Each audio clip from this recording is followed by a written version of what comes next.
Boa noite, galera. Tudo bem com vocês? Tudo certinho? Deixa eu desligar o meu celular aqui para não atrapalhar a aula. Como que vocês têm passado? Tá tudo certinho? Em relação à aula da semana passada, caso vocês tenham dúvidas, vocês podem estar entrando em contato comigo, tá? Para tirar qualquer dúvida, tá? Estou à disposição sempre, tá? Podem me mandar mensagem. No que eu puder ajudar, farei.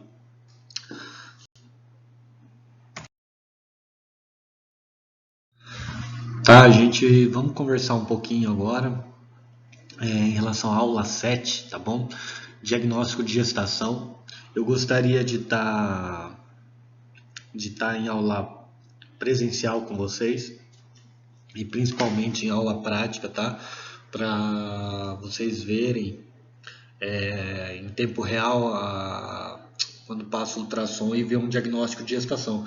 Eu acho que quem presenciou na aula prática que a gente fez deu para ver, né? Se eu não me engano, eu palpei uma égua que estava gestante, né? Que vocês viram batimento cardíaco, não viram? Eu não estou me lembrando, eu não tô lembrado, mas eu acredito que vocês viram, né? Mas assim, quando tiver a oportunidade da gente fazer mais aulas práticas, tá? Eu vou mostrar bastante para vocês palparem animais gestantes para vocês verem, tá? Gente, diagnóstico de gestação. Essa aula é tão importante porque assim, quando eu sou chamado, contratado para palpar algumas éguas, ah, ou mesmo inseminação ou transferência de embrião, quando eu vou palpar um animal que possivelmente pode estar gestante, ou esse dia vai ser maravilhoso para mim, tá? Tô falando sincero, ou vai ser muito triste. Porque não vou mentir, a experiência de ver você tá na expectativa de confirmar uma prenhez é tão grande que quando isso não acontece, você fica meio borocochô, sabe? Então é um pouco triste, assim, se a égua não dá gestante, tá? Mas logo passa, mas assim, a sensação não é legal. Você fica pensando onde que errou, o que que será que aconteceu, onde que foi a falha, enfim, é um pouquinho triste, mas logo passa e a gente pensa em emprenhar o animal de novo e dá tudo certo. Tá? Mas assim, é de tamanha importância porque é através desse diagnóstico de gestação que você vai confirmar o seu produto ou não. E além disso, é pensar no dinheirinho no bolso, né? Porque muitas das propriedades dos aras ou mesmo das centrais de reprodução e dos médicos veterinários que trabalham nessa área, eles recebem por produto efetivado, né? Infelizmente, no nosso país é assim, deveria ser cobrado por procedimento, né? Mas, infelizmente, muitos não trabalham desse jeito, acaba recebendo por procedimento efetivado, principalmente, né? Então, assim, a expectativa é muito grande, né? Você controla uma égua, né? Insemina a égua, checa a ovulação da égua, volta lá na propriedade. Eu costumo voltar numa propriedade para dar diagnóstico de gestação se eu inseminei o animal ou fiz a transferência, mais ou menos da égua ovulada 13 a 12 dias de ovulação desse animal, tá? E se for de embrião, como a gente logo está já tentando inseminar novamente essa doadora, então eu vou checar a TS deu certo ou não, logo 4 a 5 dias de transferência de embrião, tá? Então se transfiro no D7 ou D8, conto aí uns 5 ou 6 dias e já checo se deu prenhez ou não. Bem, vamos começar. Animais que falham em retornar ao estro, ao cio, né, após a cobertura ou a inseminação, não estão necessariamente gestantes. Professor, como assim? O animal não retornou ao cio e assim não necessariamente está gestante, está prenha. Verdade. Vou dar um exemplo para vocês. Muitas vezes, ó, esse período, lembra que a gente comentou que as éguas principalmente são poliéstricas, estacionais de dias longos? Então, a tendência é que nesse período do ano, a maioria das éguas estejam passando de um período transicional para o período do quê? De anestro. Muitas éguas estão acontecendo isso. Então, o que que acontece? Vamos supor, nesse período transicional, muitos animais são receptíveis ao macho, ao garanhão. Então, o proprietário, muitas vezes, vamos pensar que ele não paga um veterinário para fazer um controle folicular bonitinho. O que que ele faz? Ele identifica o cio nesses animais, ele acredita que os animais estão com folículos bonitos, o animal está apto a receber o macho e vai o quê? E coloca um macho com a fêmea, né? E muitas vezes até assim, um dia sim, um dia não, a campo eles costumam fazer isso, até ela não aceitar mais o macho. Mas vocês consideram que, vamos pensar que essa fêmea pode não estar mais recebendo, mais receptível ao macho, por quê? Porque ela não estava no período transicional, então ela estava saindo do estro, né? Da fase de ciclar para a fase transicional para a fase anestro. Certo? Então, vamos supor que o proprietário colocou nessa transição e o animal entrou no anestro. Aí o que que ele pensa? Opa, a égua não está mais aceitando o macho, então ela já deve ter ovulado, né? E depois de 12, 13 dias, ou até menos, né, para verificar se esse animal retorna ao cio ou não. E esse animal, muitas vezes que está no anestro, ele não vai retornar ao cio, né? Então, o que que acontece? O proprietário acredita que esse animal está gestante, está prenhe. Aí passa um tempo, né? O animal não cresce barriga, o animal não demonstra sinais de prenhez ao olho nu. O proprietário fica meio encabulado e faz o quê? Chama o veterinário para fazer um diagnóstico de gestação e palpar esse animal. E na palpação, né, ou até mesmo no exame de ultrassom, o veterinário identifica que esse animal está vazio. Muitas vezes por isso, certo? Ou muitas vezes esse animal, vamos lá, na época que ele está ciclando, né? Esse animal ovula bonitinho, o sêmen é boa, a égua é nova, tudo, mas infelizmente não emprenha. E fisiologicamente acaba não acontecendo a regressão desse corpo lúteo, ou seja, a estrutura que secreta quem? A progesterona, que inibe o que? O cio, o estro, o estrógeno, né? Então, muitas vezes esse animal acaba também não retornando ao cio devido a não ocorrer fisiologicamente essa lise do corpo lúteo que secreta a progesterona e faz com que esse animal o que? Entre no cio, né? Tá bom? Show? Então vamos continuar no slide aí, ó. A falha em se tornar gestante pode significar somente que ela tenha um corpo lúteo ativo. Olha lá, de novo, vou repetir. A falha em se tornar gestante pode significar somente que ela tenha um corpo lúteo ativo, secretando progesterona em quantidade suficiente para mantê-la longe de demonstrar interesse por qualquer macho. Tá vendo só? Então, ó, ela tem o quê? Um corpo lúteo que secreta o quê? Progesterona. Então, não existe o rompimento fisiologicamente, não existe a lise e não faz com que esse animal retorne ao cio. Continuando, ó lá. Testes ou exames específicos devem ser aplicados de forma apropriada para determinar se a concepção foi bem sucedida ou não. Galera, eu falo para vocês. O meu melhor teste, sabe qual é? Ultrassom. Então, assim, eu gosto de precocidade, eu gosto de rapidez, eu gosto de... a gente que mexe com embrião e tira em média 450, 500 embriões, então você imagina a nossa rotina como que é. Eu preciso dar um diagnóstico rápido, né?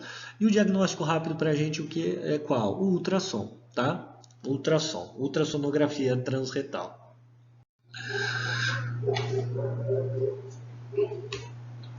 Durante a gestação, a égua demonstra sinais de diestro com mais frequência, né? Por quê? Quem está produzindo ali, o corpo lúteo está produzindo progesterona, a placenta está produzindo progesterona, né? Então faz com que esse animal muitas vezes não entre no cio. Olha lá, algumas éguas demonstram sinais de estro quando prenhes, de 26 a 32 dias pós-ovulação. Vocês lembram por quê? Lembram do cálice endometrial que a gente estudou na aula 5? O hormônio ECG? Dei uma relembrada lá, tá? Cálices endometriais, hormônio ECG. Todas as éguas devem ser rufiadas apropriadamente, começando entre os dias 16 e 18 da última ovulação ou cobrição. Por quê? Fisiologicamente, se esses animais não estão gestantes, eles têm a tendência ao quê? A estar voltando no cio. Então, muitas vezes, quando o proprietário não contrata um médico veterinário para fazer o exame de ultrassom, muitas vezes o que? Ele vai pela conta, né, pela tabelinha e verifica o quê? Que dependendo do dia, né, esse animal pode estar o quê? Retornando ao cio.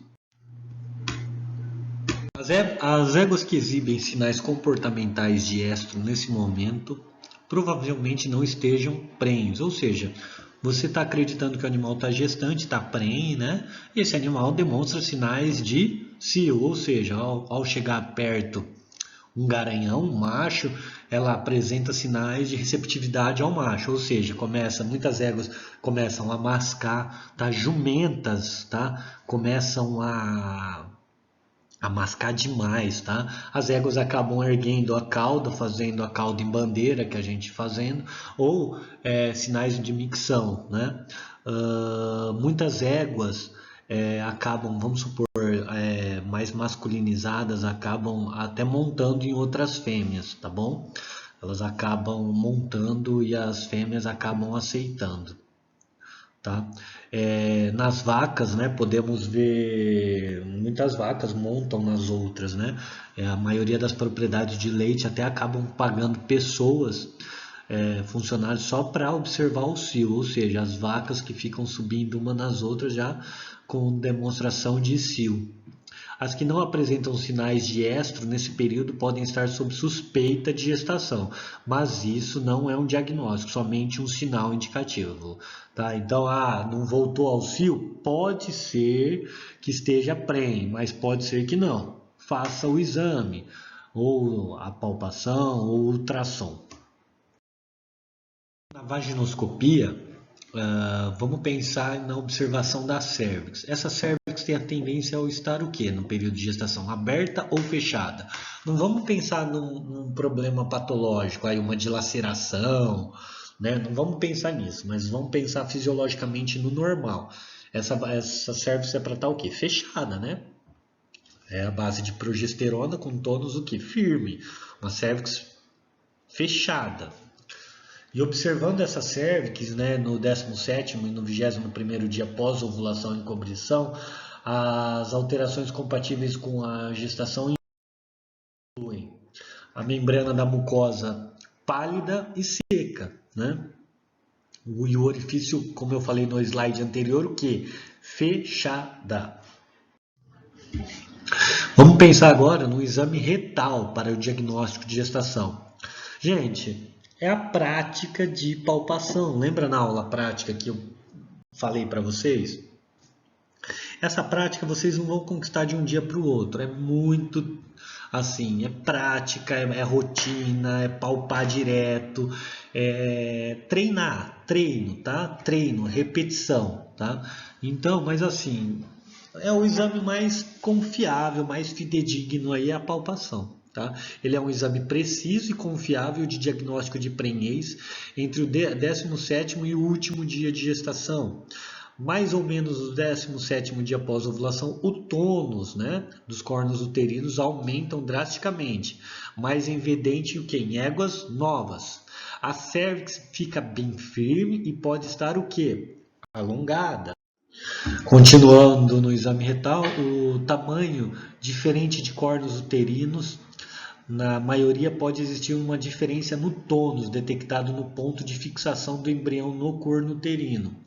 As estruturas ovarianas podem variavelmente ser palpadas, mas não são diagnóstico de gestação. Mais ou menos no 21º pós-ovulação, existirá uma alteração marcante no tamanho de um corno, indicativo do embrião em desenvolvimento. Né? Galera, vocês têm que pensar o quê? Né? Que tem um produto crescendo ali. Né? Então, a tendência é o quê? É que um dos cornos, onde pode existir essa fixação, vai o quê? Aumentar, né? Vai aumentar. E vocês têm, nesse período de dias de 17 a 21 dias, muitas vezes você tem que ter o quê? É noção de tônus, né? De tônus. Entre 25 e 30 dias de gestação, diminui o quê? Diminui a tubularidade e o tônus dos cornos uterinos. Então, isso é diminuído. Para o quê? Fazer com que aumente o tamanho, né? Cada dia que passa, vai aumentar ainda mais o tamanho. Entre o 35º e o 45º dia de gestação, ocorre aumento do feto, alterações placentárias com surgimento lá nas éguas dos cálices que invadem o endométrio, mas não são o quê? Alterações palpáveis. Então, o que podemos observar nesse período de gestação? A formação dos cálices endometriais, porém, eles não são o quê? Palpáveis. Entre 45 e 60 dias de gestação, o peso da gestação leva o quê? O corno uterino para dentro do abdômen, por cima do arco pélvico. O corno não gestante mantém tubularidade e o tônus como descrito anteriormente. Então, o tônus continua como descrito nos slides anteriores. Conforme os líquidos fetais se expandem, eles começam a se deslocar através do corpo uterino e, irregularmente, ocupam parte do corno oposto. Entre 60 e 90 dias, o tônus uterino diminui, mesmo do lado não gravídico. A gestação pode ser sentida mais crânio-dorsalmente no corno uterino e quase sempre é confundida com uma bexiga urinária, repleta, cheia. O feto pode algumas vezes ser sentido por baloteamento dentro da cavidade líquida do corno uterino expandido. Conforme a gestação se desenvolve, né, o que faz? Aumenta o peso e o tamanho, concorda? Então, o que? O feto direciona o útero para dentro do abdômen, crânio ventral. Os ovários também são deslocados de sua posição normal na direção da linha média e mais ventral. Galera, como eu falei para vocês, hoje uma ferramenta imprescindível aí na utilização da reprodução é o que? A ultrassonografia, tá? Assim, não dá para você fazer reprodução sem esse aparelho. Não dá, tá bom? Então, olha lá, o uso da ultrassonografia transretal para o diagnóstico de gestação é agora uma prática padrão na maioria da parte do mundo. Ou seja, há muito tempo atrás, quem tinha ultrassom era rei, era em 1990, 95, né? Eu lembro que meu pai gerenciava uma propriedade de puro sangue inglês, né, que apenas um veterinário ia lá porque ele tinha um ultrassom. Tá? Então, nessa época, assim, quem tinha ultrassom era rei. Hoje, você ter um ultrassom é acessível para qualquer pessoa. Então, você pode financiar em várias vezes, tá? Ou seja, é um equipamento de uso obrigatório, eu diria assim, quem quer mexer com reprodução. Tá? Então, quais são os benefícios? Diagnóstico precoce e confiável na gestação, detecção de perda embrionária ou fetal, detecção e conduta precoce de gêmeos, idade gestacional, determinação do sexo fetal, determinação da viabilidade fetal. Então, olha o tanto de benefícios que o ultrassom pode te trazer aí, tá? Vários. A gestação pode ser determinada precocemente com mais ou menos 11 dias. Galera, não liga não que é o meu cachorro latindo, viu? É o Thor. Tá? Olha lá, a gestação pode ser determinada precocemente com mais ou menos 11 dias. Então vamos dar um exemplo. Hoje é dia 24 de abril, eu coletei uma égua, um embrião D8 na minha doadora. Hoje deu embrião, eu vou e aplico o que? Uma prostaglandina, Lutalise, tá? Um ciozinho nela, para ela estar retornando ao cio.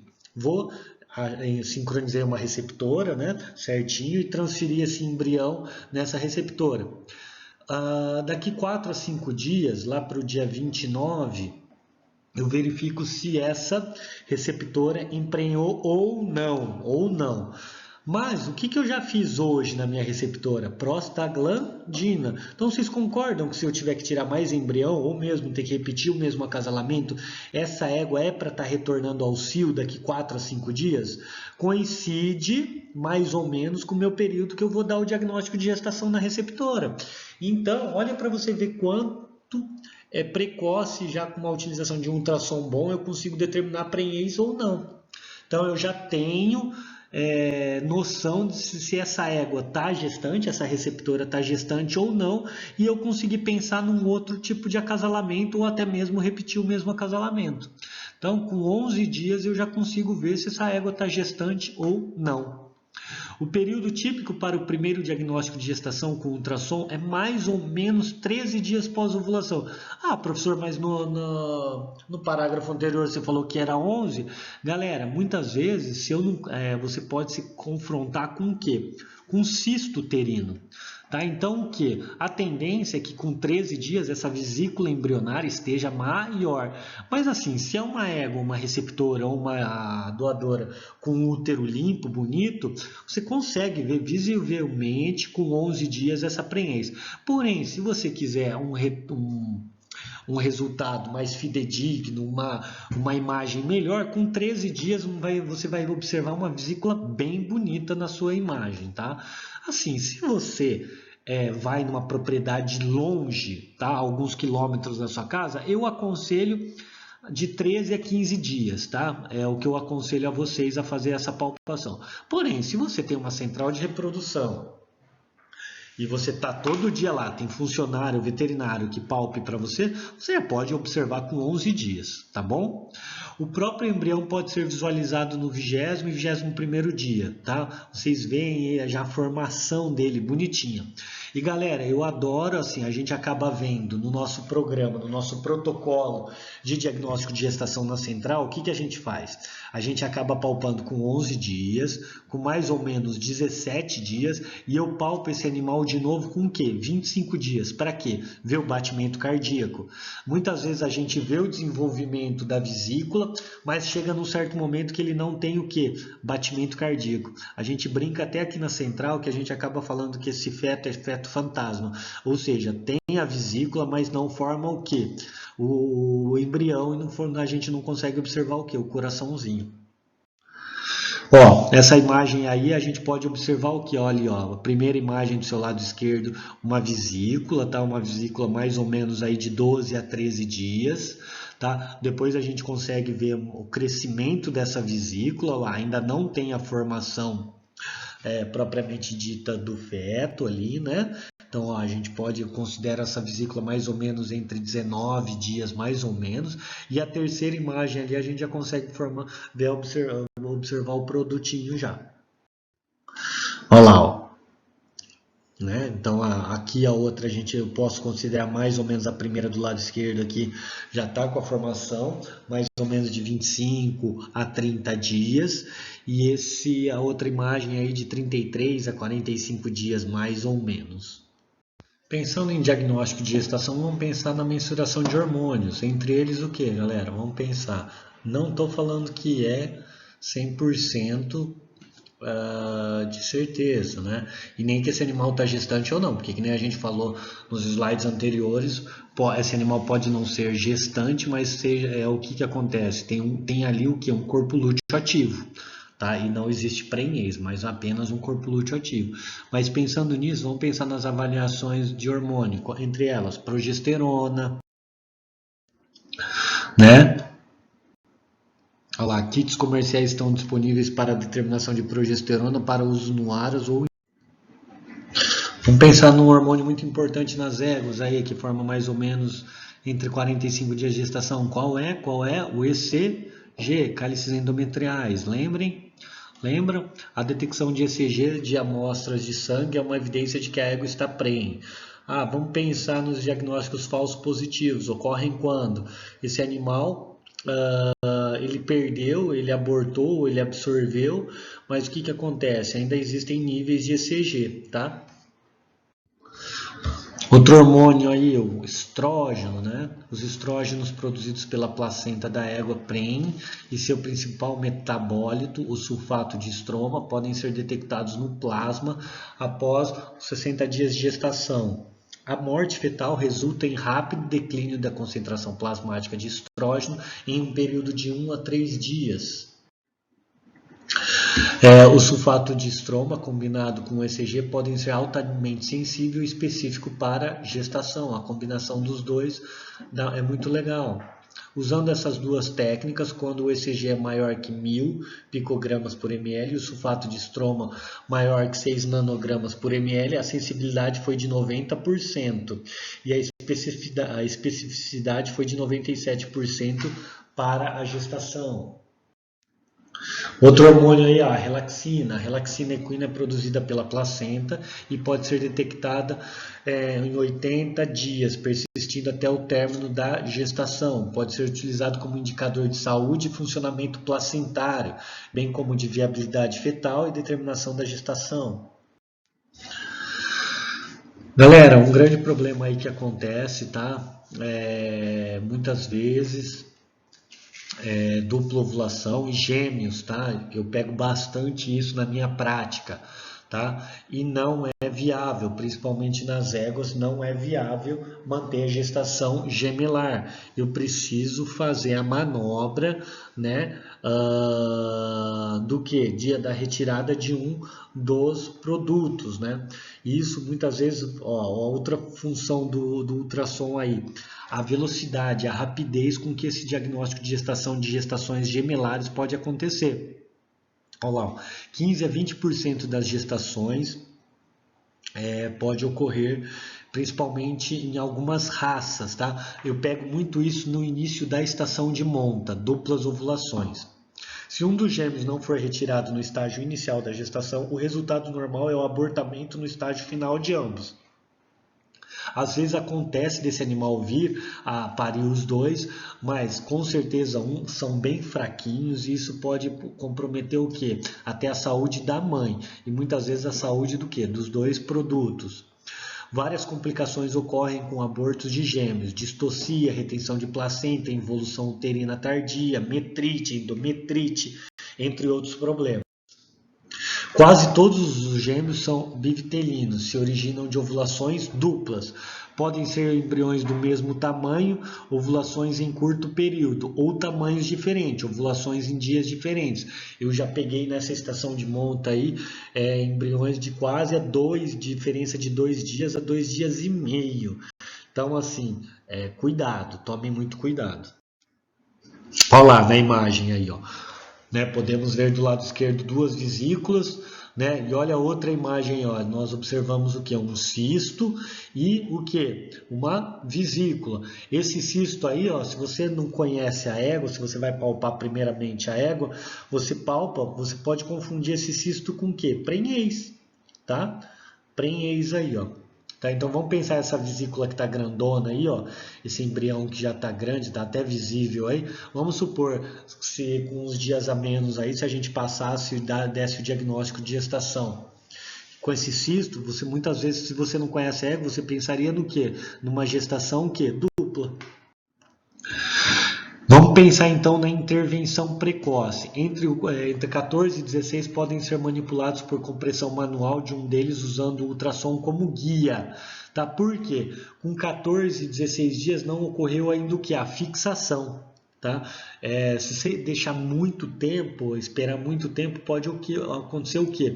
Ocorrer a fixação dessas vesículas e elas podem fixar o quê? Muito próximas uma da outra. E a manipulação acaba o quê?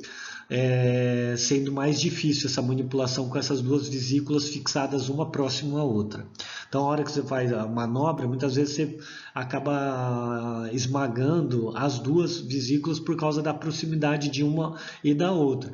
Então, é por isso que a gente aconselha com 14 e 16 dias pós-ovulação, porque ainda não ocorreu a fixação e esse embrião que está migrando pelo corpo do útero.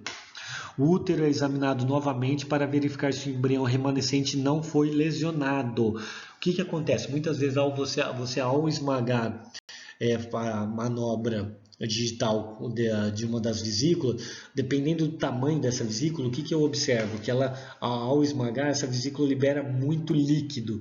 Então, o que? Acaba podendo ocorrer o que? Uma endometrite fisiológica, tá? Uma inflamaçãozinha aí. E ela acaba o que?